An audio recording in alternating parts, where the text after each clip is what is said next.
अस्सलाम वालेकुम friends, welcome back to top smarties drama serial Mann Mast मलंग। कबीर ने चाल तो बहुत अच्छी चली थी कि रिया को यहाँ से ले जाकर उससे निकाह कर लेगा और वापस सारे घर वालों से दोबारा आकर मिल लेगा, मगर ऐसा हुआ ही नहीं। अस्मा को तो पहले ही फोन पर इतला मिल गई कि कबीर रिया को भगाकर लेकर जा रहा है रात के उस पहर, इसीलिए कबीर के घर वालों को भी बुला लेते हैं।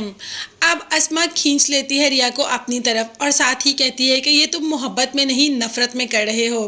तो कबीर भी गुस्से से कह देता है कि अगर आप लोग नफरत समझते हैं तो नफरत ही सही, मोहब्बत ना सही, नफरत ही में ही शादी करूँगा और करूँगा सिर्फ और सिर्फ रिया से।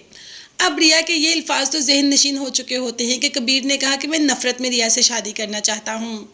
जैसे ही सिकंदर ने आकर अस्मा से पूछा कि अब क्या करना है, तो अस्मा भी उन अल्फाज को अच्छी तरीके से जानती थी, इसीलिए सिकंदर से कह दिया कि अब तुम मेरे पर छोड़ दो, अब देखना कि मैं करती क्या हूँ। ऐसी चाल चलूँगी कि सारे दाव उल्टे पड़ जाएंगे कबीर के और रिया वही शादी करेगी जहाँ पर हम चाहेंगे।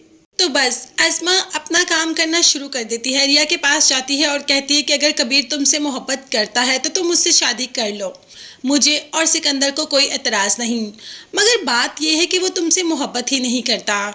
उस दिन उसने खुद सबके सामने कहा कि वो सिर्फ और सिर्फ नफ़रत की वजह से तुमसे शादी कर रहा है, अपनी नफ़रत को तस्कीन देने के लिए।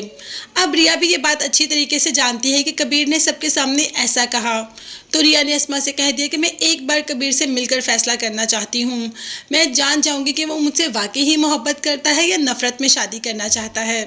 तो बस अस्मा इजाज़त दे देती है रिया को कबीर से मिलने के लिए और रिया कबीर से मिलने चली भी जाती है।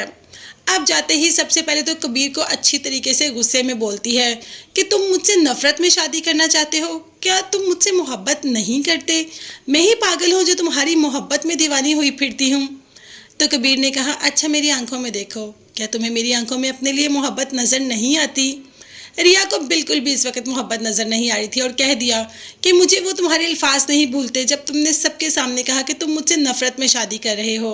अब तो कबीर भी काफ़ी गुस्से में आ जाता है, जिससे इतनी मोहब्बत की वही आगे से ऐसी बात करे तो इंसान क्या कर सकता है, इसीलिए गुस्से में बोल दिया, ठीक है अगर तुम्हें मेरी आंखों में नफ़रत नज़र आती है, मोहब्बत नज़र नहीं आती तो नफ़रत ही सही, शादी तो मैं तुमसे करूँगा। ये कहकर कबीर वहाँ से चला जाता है और रिया काफ़ी देर तक खड़ी वहाँ पर ये सोचती रहती है कि कहीं अस्मा आपी सही तो नहीं कह रही, मैं कोई गलती तो नहीं कर रही, कबीर मुझसे बदला तो नहीं ले रहा। मतलब अब रिया भी इस बात पे बिल्कुल मुतमिन नहीं है कि वो कबीर से शादी करे। अब वो भी कबीर से शादी के लिए थोड़ी सी आगे पीछे हो रही है, उसे लग रहा है कि शायद कबीर उसे धोखा दे रहा है। दूसरी तरफ कबीर तो ये जान जानकर हलकान हो रहा है कि आखिर ऐसा कौन है जो हम दोनों फैमिलीज़ में फूट डलवाने की कोशिश कर रहा है। अनकरीब उसका पता लगवा ही लूँगा। तब तक आप चैनल को सब्सक्राइब कर लीजिएगा। अल्लाह हाफिज़।